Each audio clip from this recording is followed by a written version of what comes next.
masks and guitar picks filling up my pocket. So, well, we're going to talk about a huge topic that is hard to narrow down. And so several have mentioned, hey, what is going to be the kind of the topic of the technology and worship and all of that? How do we stay connected in a I think a socially, but if we're not careful, a very spiritually disconnected world. So we try and keep social distance, but if we're not careful at connecting with our people, they can very, very well become spiritually distant as well. And so what I'm going to do, just to give you kind of an intro, I'm going to talk about some things of reasons for the technology. And then secondly, then I want to open it up early for questions. And because there is such a wide variety of, hey, is this social media? Are we talking about tech inside the room? Talking about tech, video of how, what tools do we use to go and broadcast that out? So there's so many different ways that different ones are looking for either some answers or direction. So I'm going to open it up for questions early, and then we're going to kind of tailor this toward that setup. But again, as Greg had mentioned, my name is Matt, and I've been in Fresno, California for a little over 6 years. I moved in the summer of 14. And prior to that, I was on staff as the worship arts pastor in Orlando. I was on staff with Pastor Johnny, and before that was in Green Bay, Wisconsin for 12 years. So I've kind of done the big, broad circle around the states. Not going to lie, I like the temperatures in Orlando and California better than Green Bay, but the Packer blood kind of gets in you, so you can't do anything about that. So there we go. So when we look at technology in worship, right now we are at a crucial point in church life. How we do church is completely different than how many would have ever thought in January that we would be spending the next 6 months in figuring out how to do online church and connect with people, and then based on whether there's some positivity rates that happen inside your church, then you start to meet in person, then everything goes crazy. This has been a challenging year, but honestly, for creatives, this is the best time ever. You're looking at it going, oh man, this is nuts, but how cool is it that we have the opportunity to serve at a time like this? So in our setting, California tends to be a very special place. So some of the challenges that we may have might be different than what you're facing, but we've all been at the same points in this past year. March, I remember that Friday afternoon. Are we going, just online? Are we going to have service? What's it going to be, going back and forth? And then finally on a Saturday afternoon, nope, we're going online. And little did we know that would happen for the next number of months, still continuing. For us, we're doing one service outdoors in a tent, so we can, in California, as it stands currently, we can meet outdoors. It's like inside, we had 3 weeks that we could meet inside at a rate of 25% capacity or 100 people, whichever is less. So we had some significant challenges based on our seating capacity in the auditorium, And then what we could do, well, then it went to maybe 6 weeks ago, we were able to meet outdoors, and there wasn't as many restrictions on outdoors with numbers. But then because it was 112 degrees, we had to bring in a tent that would kind of open up. So what we do is, for our situation, we continue to produce a weekly online, really a separate gathering online. We will continue to do that for a while. Because here's what's happening in church life as we know it. For so long, forever, however it might be in your particular church, we would produce our online. If you were streaming online, it was basically just what was happening in the room would be broadcast out. And so we tailored everything that we did for the numbers that were in the room. We didn't really have a whole lot of strategy other than, hey, let's get online and get it out there. Now it's turned into, now we're producing something for online. You notice that the numbers change and fluctuate based on how well connected you can be with the people that are streaming and watching.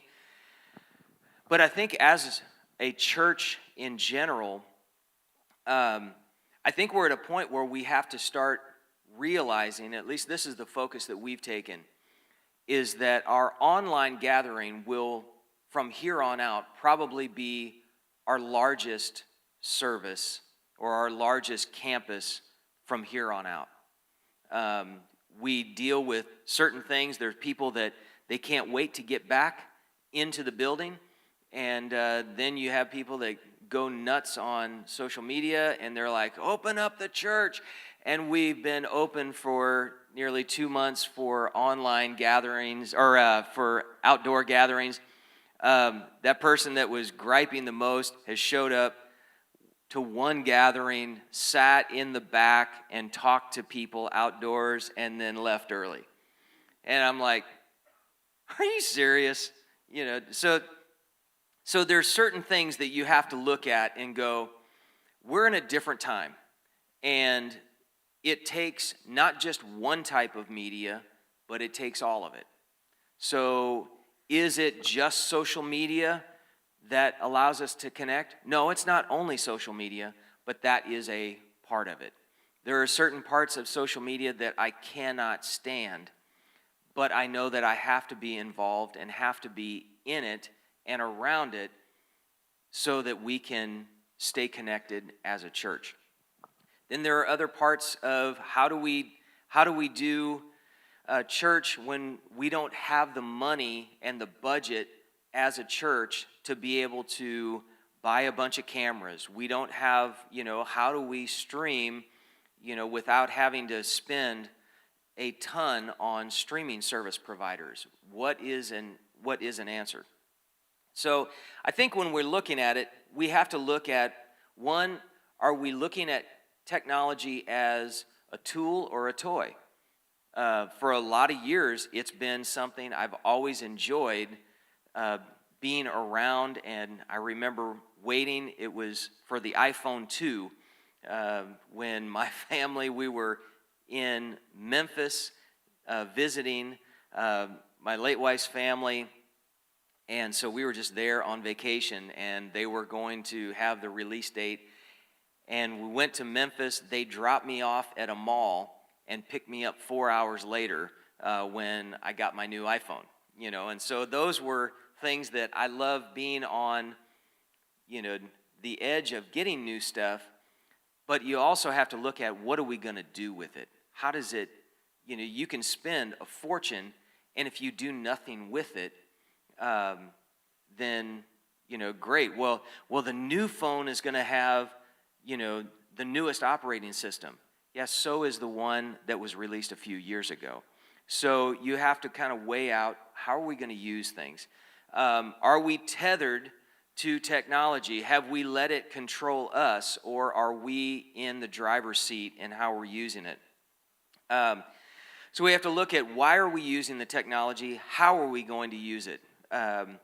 We should all be incorporating tech and different types of media, but how do we do it? You know, we have to lean on others. That's one of the reasons why I wanted to open up this time for some questions, because some of you may have purchased some new stuff during this time when everything is kind of in limbo, so when you reopen, oh man, we've got some new technology, but I can't make everything talk to one another. If we have some questions, there may be some people that go, oh, I've dealt with that issue. And yes, sir. Are you saying that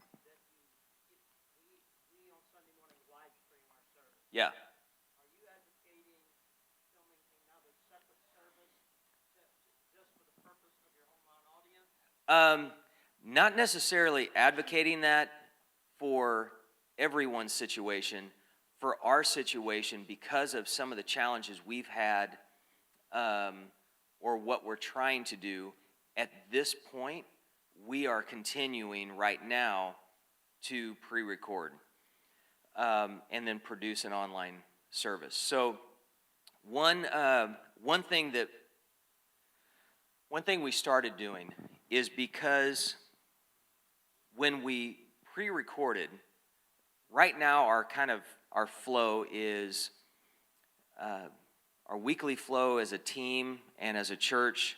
On Tuesdays, we are recording our worship for the weekend. So with that, some people, boy, that sounds so impersonal and cold, and why would you do it? And we talk with our team beforehand. We pray before we start recording, and we talk about it and say, okay, now if we're leading in the auditorium, then we talk about it and say, okay, remember which room you're leading for. We're not leading tonight.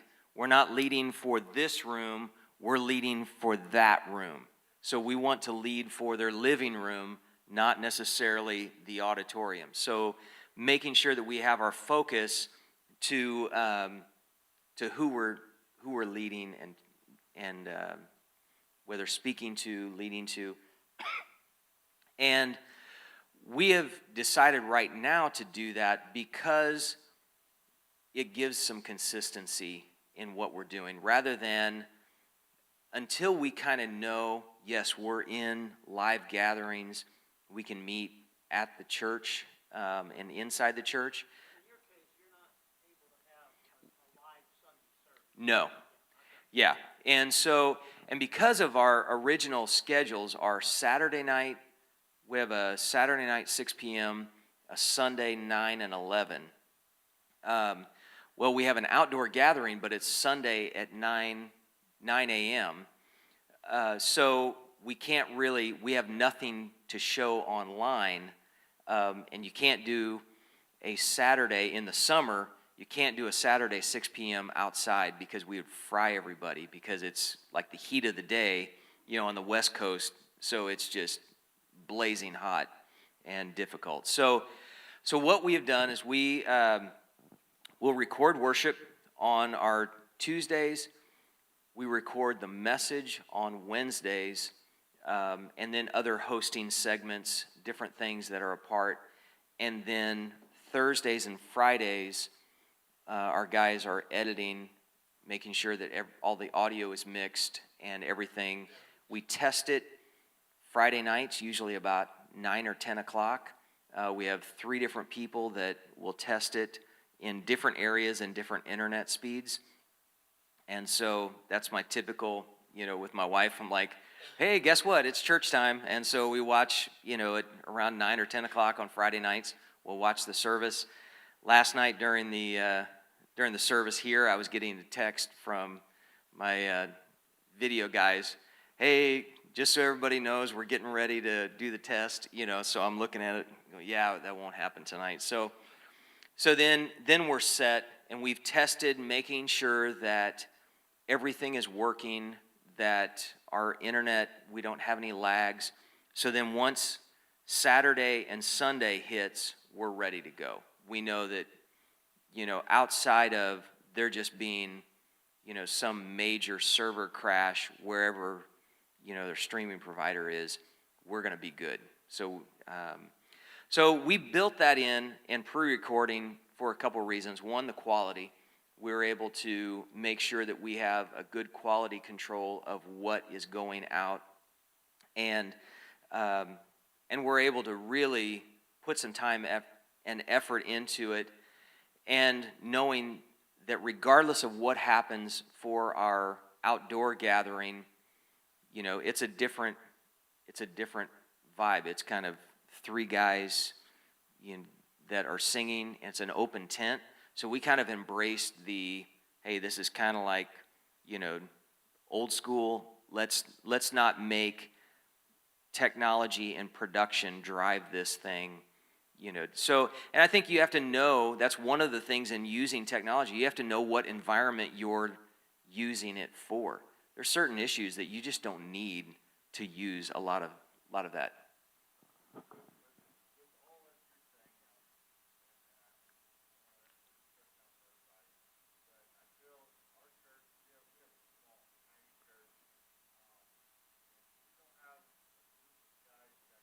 Right.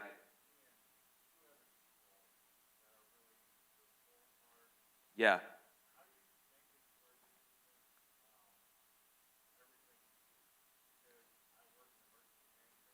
Right. Yeah.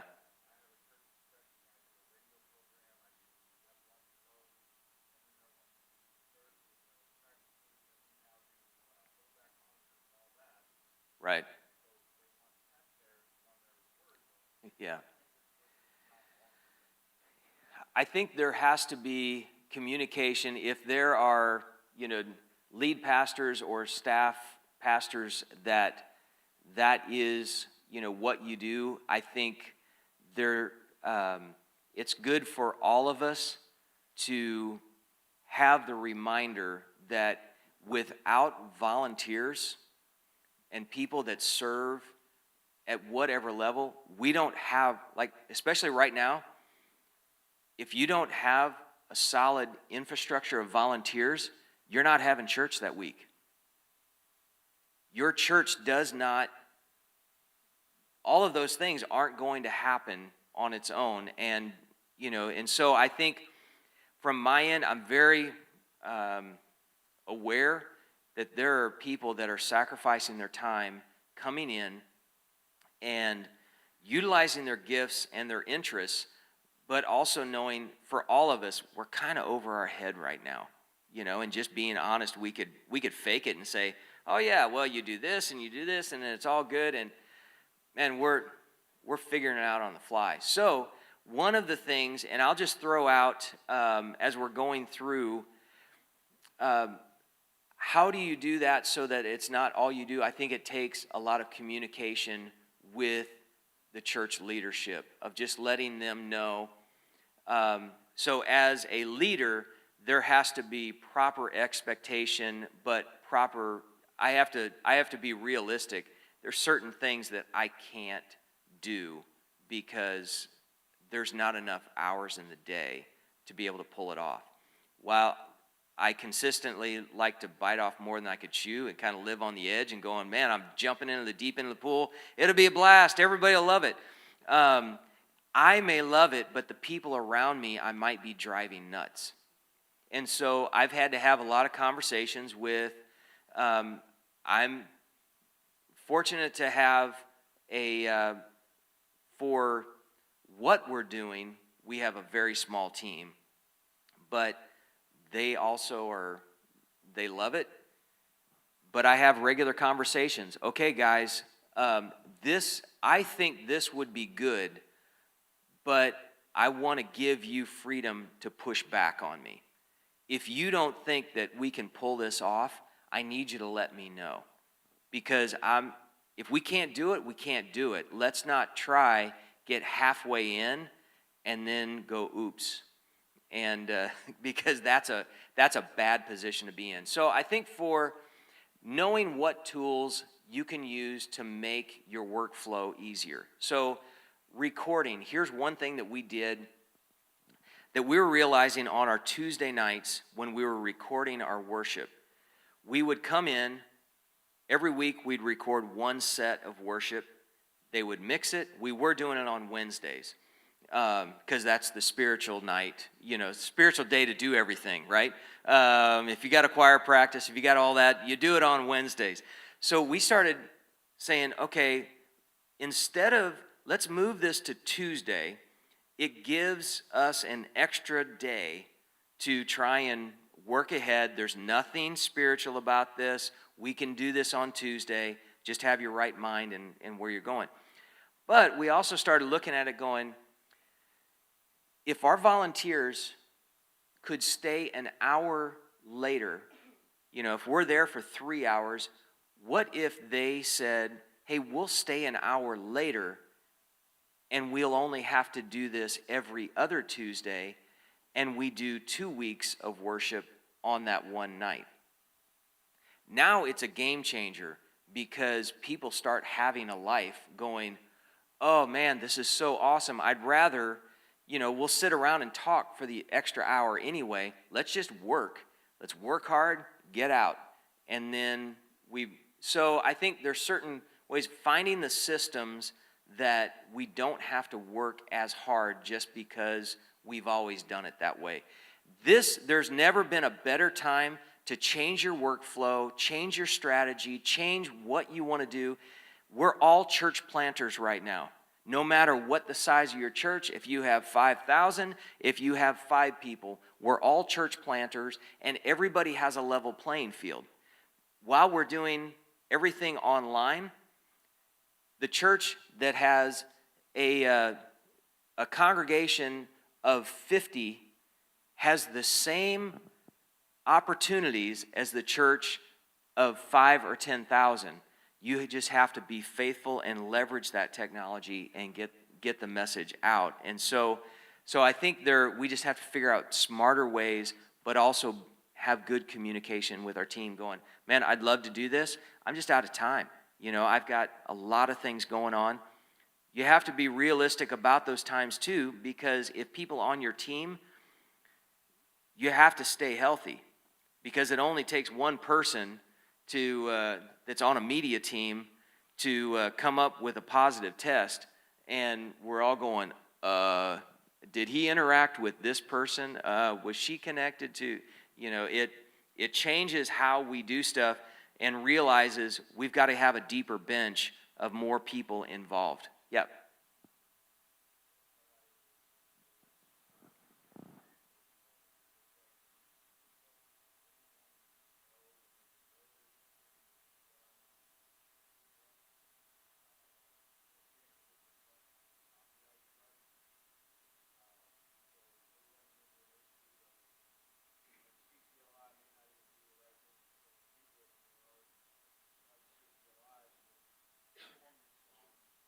Right.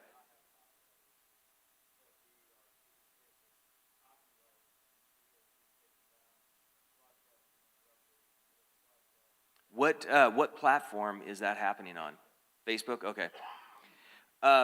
Here's what I would suggest, and I don't have this on any solid, I'm trying to figure this all out just as much as everyone else. We started going, we had never streamed our services.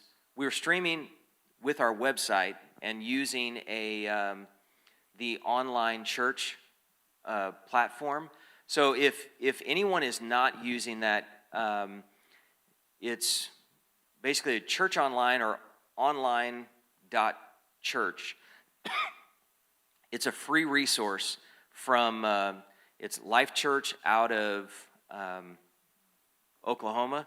They're the same ones that have the YouVersion Bible app. So they've come up with this free resource that you can engage. So it has your chat. You can have your hosts on the side that are interacting with people that as they come in. And they've been consistently updating some different versions to allow, almost like they're getting ready to roll out some greeter options. So you can assign someone in your church as a online greeter. And so they greet people when they come on in that chat window. They then all of your video you embed just by putting the link on that website, and so you can do that, and it brings it in. I say that for a couple reasons. We try to be on all of the platforms, or we have our website that's the online church. Then we have YouTube and Facebook. Facebook is one of the most fickle platforms that can mute things randomly. If you are, we've just looked at before our service starts, we don't use like normal, CCM music or worship music that is pre-recorded. We'll probably use, something that's more instrumental, because we've noticed that Facebook will end up blocking that if you have another pre-recorded song that's going on, because everything is digitally watermarked. And so it picks it up. It's not, they don't have like, Jason at Facebook that's listening going, whoop, nope. Everything's built on algorithms and digital watermarks. And there's certain times it picks it up. Our senior pastor wanted to use a video. This was a couple months ago. He was like, hey, I want to use this video, and it's like a music video, about 20 seconds of this music video as a part of my message. And we're online only. And so I was talking to him, and I said, Dale, I think it's a great illustration, but I just need to make sure that you are aware of what might happen. So if we use this, I'm going to leave it to you if you want to use it or not. But there is a good chance that in Facebook we could go dark and it not get shown, because if it picks up, it was a perfect illustration for what he wanted to do. And he was talking about anxiety and suicide, and so this music video was perfect for it. No, I want to go ahead and do it. I'm like, okay, so we'll go with it. So I talked with our video team, and we decided we were going to make 2 versions of that service. One that had that video in it, but then we made another one that we just clipped out a part of Dale introing that and the video, and we took about 2 minutes out of his message. And I didn't tell him. I'm just like, I just see this going bad, so I want to be prepared. And on our Saturday night service, sure enough, halfway through, boom, everything goes. We were watching our numbers, and our numbers were at a particular place, and then all of a sudden they went from here to 3 people. And we're like, this is weird. And so I started looking, going, oh yeah, all the 3 people are ones who are admins on our church page. So we were seeing it. It looked like everything was going. If you looked at it from the public side, it didn't even look like our service even existed, that we were even on.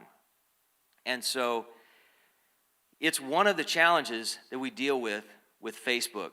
Now, from what I have heard, there are some potential further challenges that are coming with Facebook, with music, in streaming music, whether live or pre-recorded.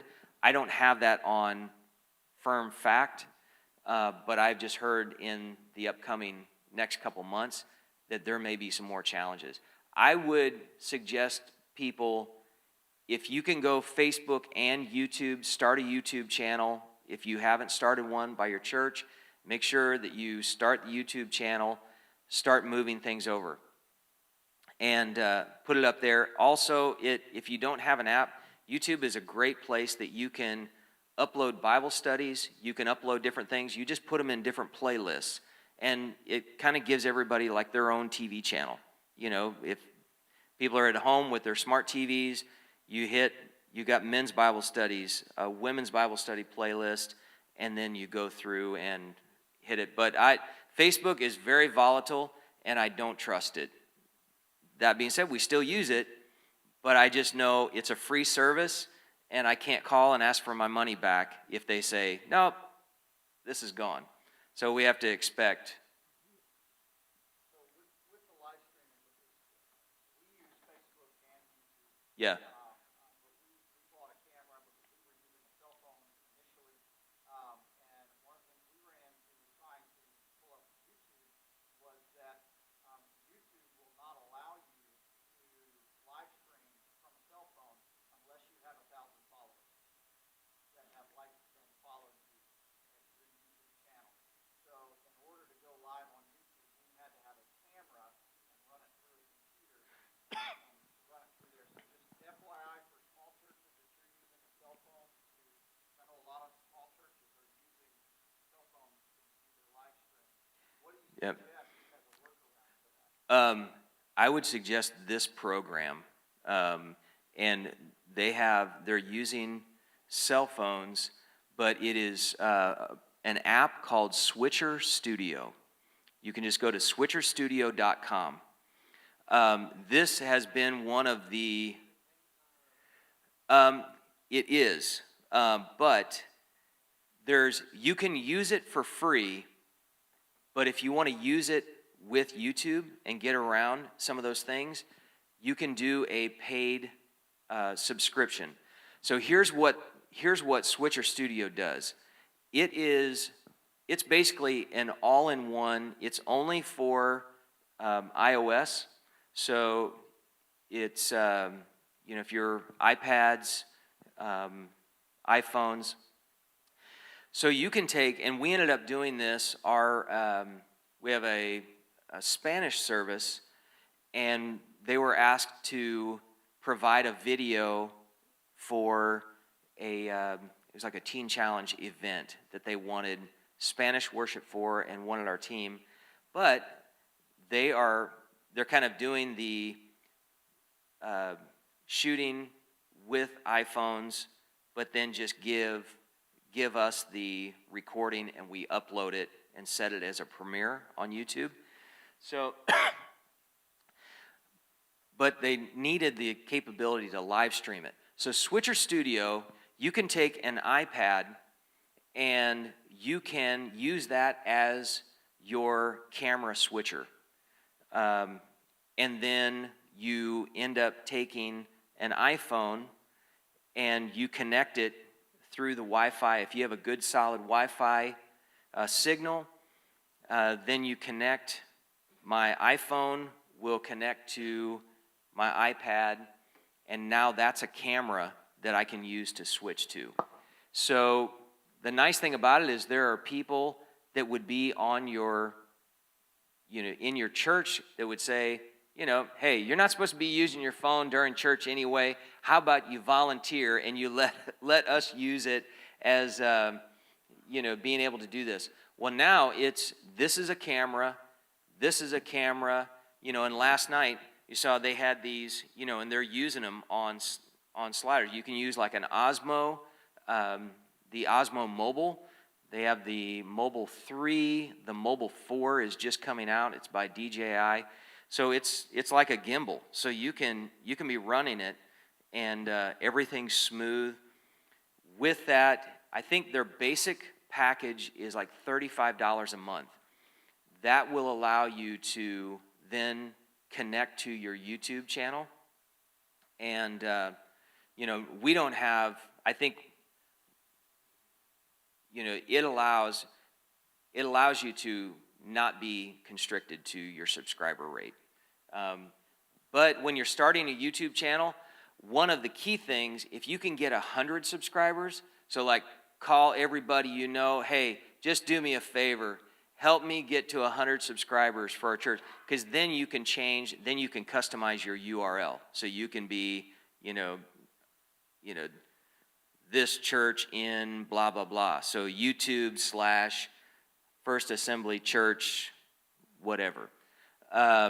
So that 100 subscriber rate is key. So make sure you can try and get to that, and just, hey, we'll give you a free coffee if you go and subscribe to our YouTube channel. Just do whatever you can and get people to do that. Get yourself to 100 if you can. But with this, you can still do this and get there. DJI. So DJI will do, like, they've got a lot of drones and have kind of been known for their drones, but they have it's a gimbal. The things are smooth as can be, and they're around $130.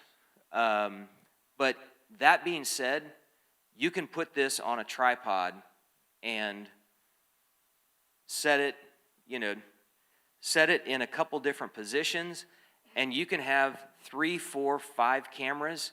One of our sons got married in May, and it was, a COVID-style wedding. It could only be family, and they had a bunch of people that wanted to watch. And so we took that. I had 5. I was taking all the kids, taking their iPhones. I had 5. I was doing a 5-camera shoot from the front, sitting with the parents, and I'm switching.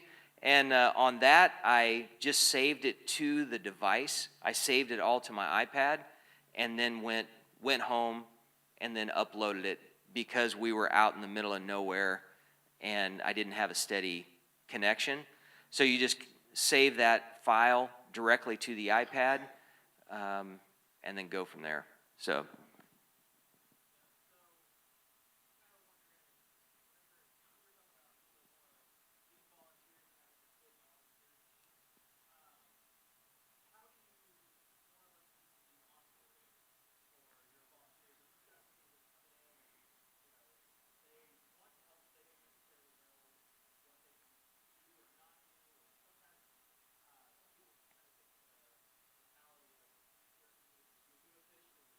Right, yeah. At different levels, or at different times, sometime, like, the onboarding was check and make sure they had a pulse. Okay, you're good. All right, you have a pulse and you want to be involved in this? Yeah, you're the perfect candidate we're looking at. And but it changes based on what you have available. If you're looking at it going, I just need a warm body that will stand in front of this camera and let me know, hey, Matt, we got an error. Okay, great. That's what I needed. I just need somebody that.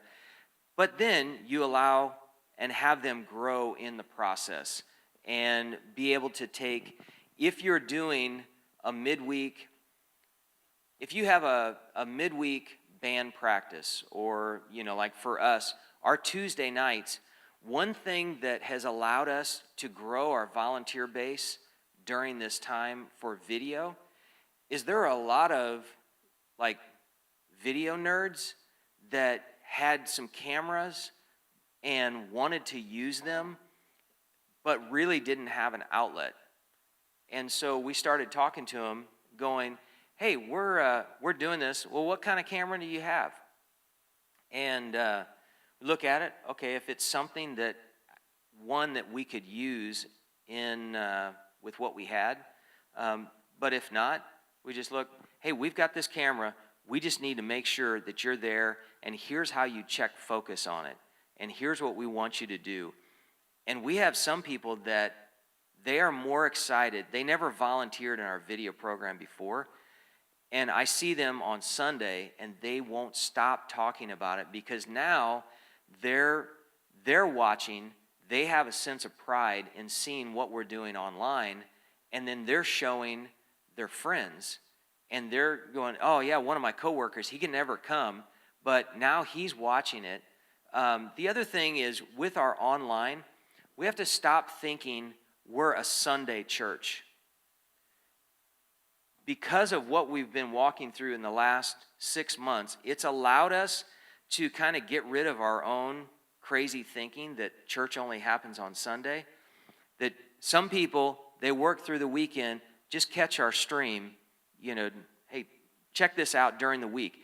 Every day of the week, people are catching, and so, yes, we need to stay connected to them. We need to make sure that we have ways of, I think the onboarding when we start opening up for live gatherings, we've talked about it as a staff, just going, hey, it doesn't matter how big we are, how small we are in church planting mode. And as soon as we get, from Governor Newsom, we can open up and we can go inside the building and doing those. We're in church planting mode, and we're gonna go for it. So I think taking people at the level of skill base that they are, but knowing, okay, let's keep moving them through the process. Those Tuesday nights have been great training nights for us. And then we can start talking them through. And a lot of times it's just the connection that you end up finding with people. It's like we can be such a perfectionist in certain areas. And what I find that the more of a perfectionist that we are, we just limit our own growth because we're seeing it can only happen if you do it this way. And there are people that bring different skill sets to the table that we learn from. And there are times that I've been, guys, if you have a good idea, bring it to me. And there are some of them that I'm like, I don't know that's that great idea, but I'm willing to go with it because they're passionate about it. And then in the end, I'm like, wow, that idea never would have happened if I wouldn't have just taken my hands off the wheel and said, all right, do something cool and bring it to me and show me what you got. Yep. So here's a question. I don't know if you can answer this, or if someone in the room can answer this, or if it's just an idea that needs to be presented. But like my church, before COVID, we were running around 100 folks, and so volunteers in the media tech realm, we don't have any paid staff. Right. That. We have a few people that are somewhat knowledgeable. So this thrust us into having to force ourselves. But like my brother over here was saying, that the time requirements to Right. learn all the new technology, to implement it, and then troubleshoot it, and figure it out when it's not working, and all of that can be absolutely overwhelming. Yeah. So my question is, does this exist, or is it something that even our district or somebody within our district can come up with, where there is a media tech consultant or someone who, because even forums like this, it's great for ideas to spark Right. more research on our own, but to say, hey, I can pay someone a couple of $100 or whatever it is to come in for a day, actually come to our location, look Right. at the technology we have, and help us get dialed in so that we're not chasing our tails every week. Right. When there may be simple solutions that we just don't know. Yeah. Does that exist? I'm south of St. Louis, so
When we did, there was it was a number of months ago, I did a Zoom with Greg, oh, were you? Okay.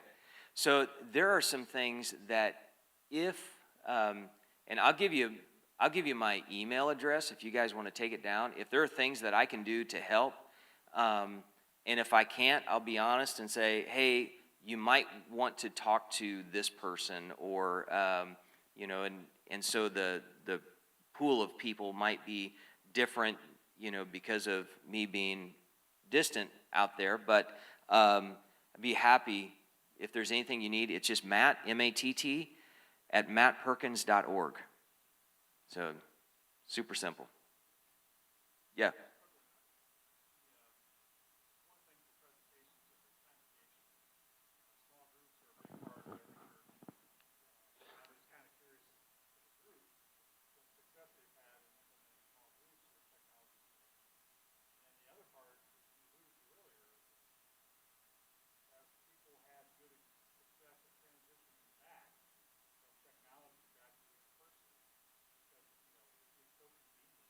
Right.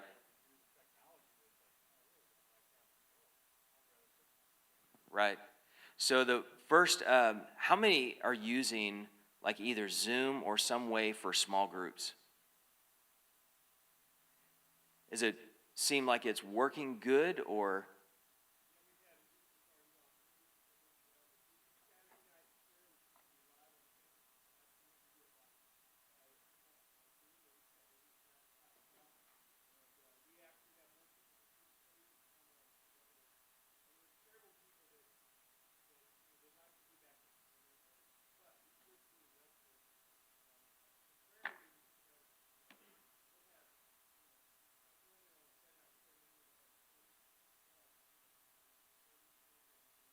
Wow. Right. So yeah.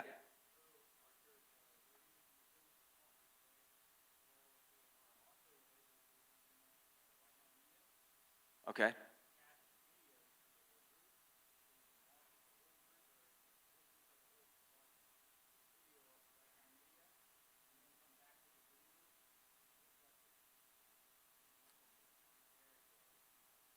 Cool. How, the second part of the question that Mark had is, as you are coming back, like to open up, have you seen either some successes or challenges in kind of how you've leveraged technology versus, because I know that really across the board, if we look at attendance, um, it's with the drop off in most churches, it's a very slow climb in having people come back, and going through that. So yeah.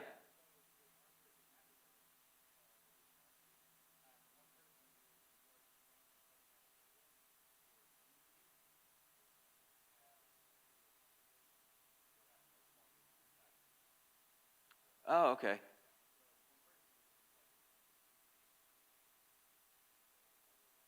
So you're implementing both as it in relates to. Oh, cool. Yeah.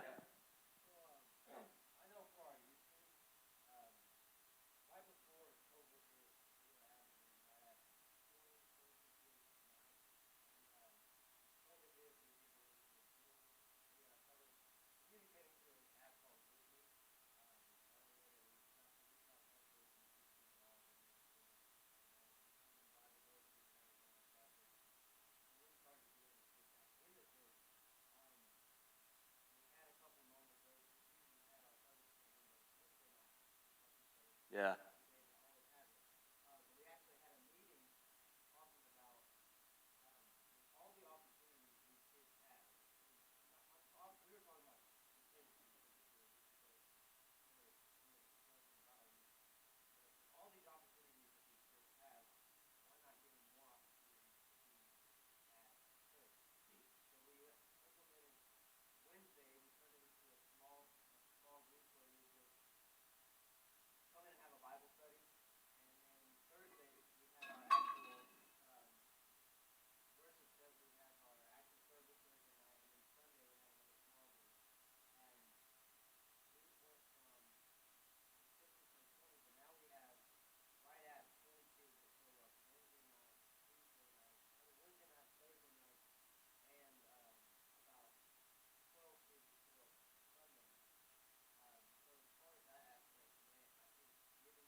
Yeah.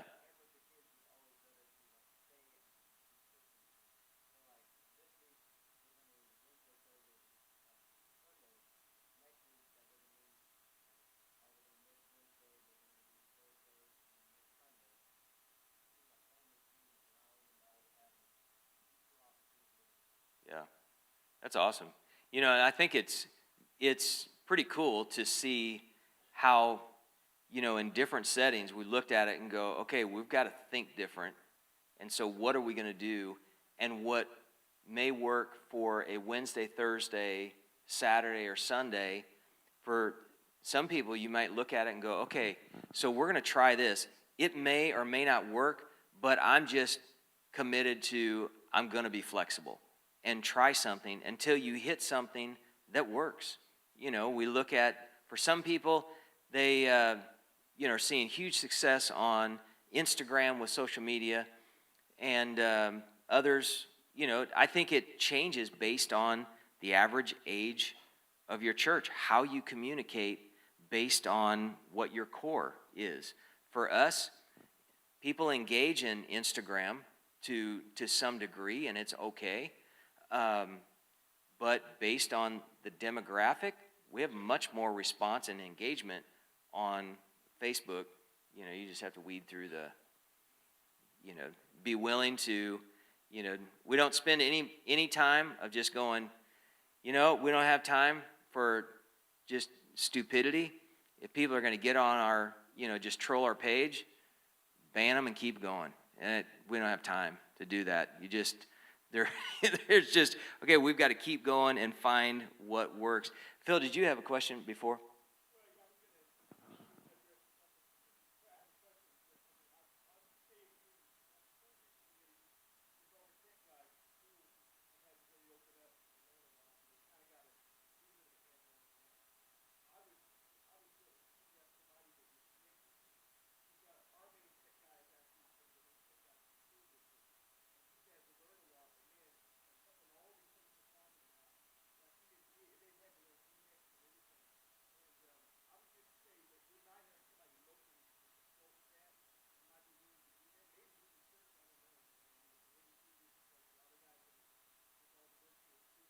Yeah, that's a good idea for a resource.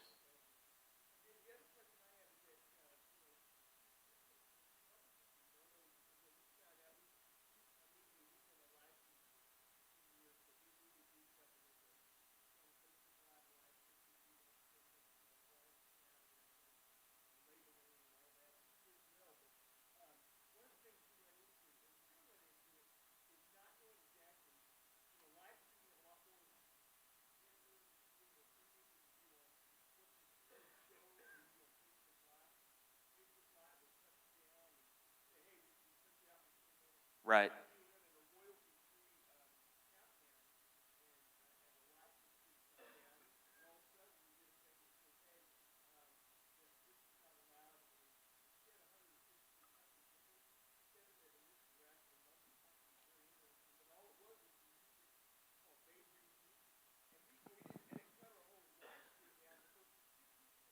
Yeah. Well, I think in looking at, because we had mentioned, um, like on licensing, and, I ended up, if there's things I'm kind of in question on, I just go ahead and get that license. Licensing can be the most confusing thing because different companies play on your fears. You feel like you're buying the extended warranty contract at the car dealership.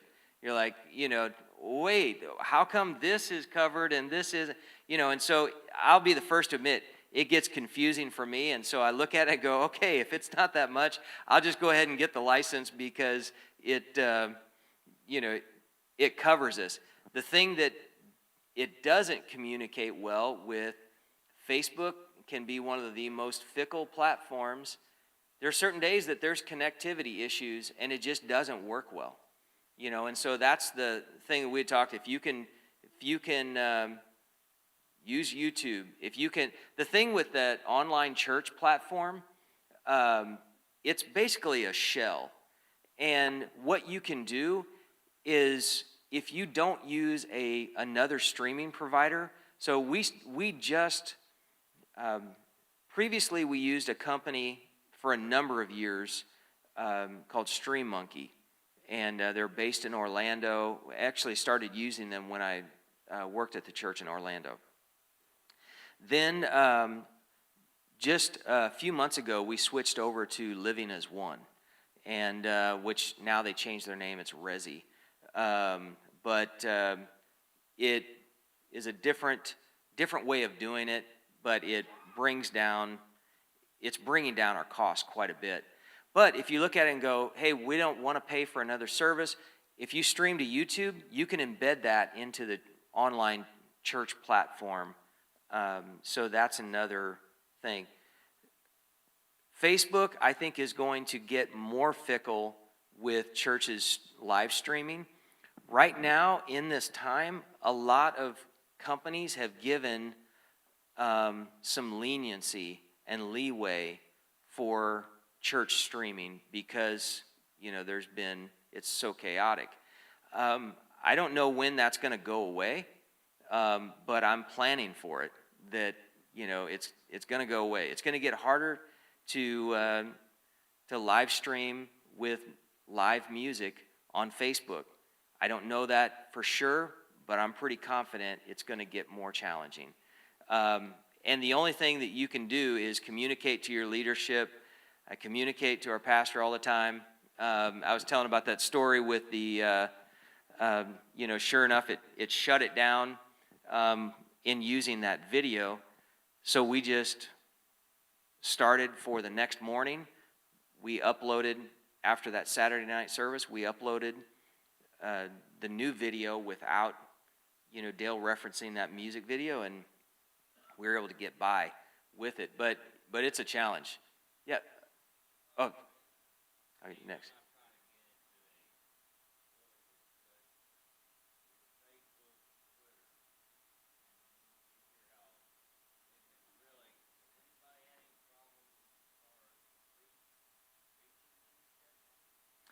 I've not had, yeah.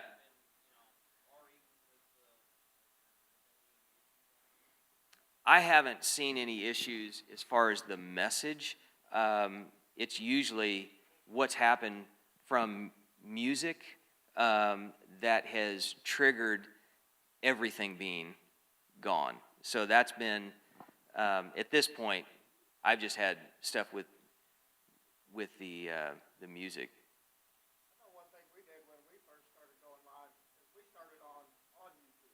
And what we do is we just go live on YouTube, and then we share our links to Facebook. Yeah, that's a great way of, yeah. And we ain't dealing with them as a middleman, it just comes Right. to us. The great thing about Facebook is we have tons of engagement, and people will keep watching it, and they'll go back and watch it, and it'll pop up on their feeds. But if you want, that's a good way of just sharing the link over to Facebook, or from Facebook. Yeah, she's just kind of going around, but it's a good option.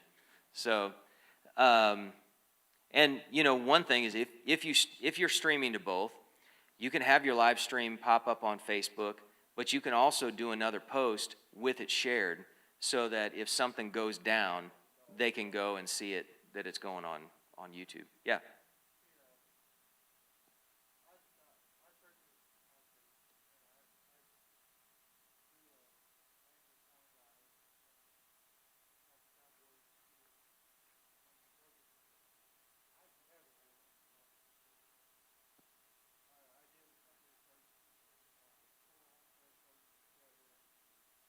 Yeah.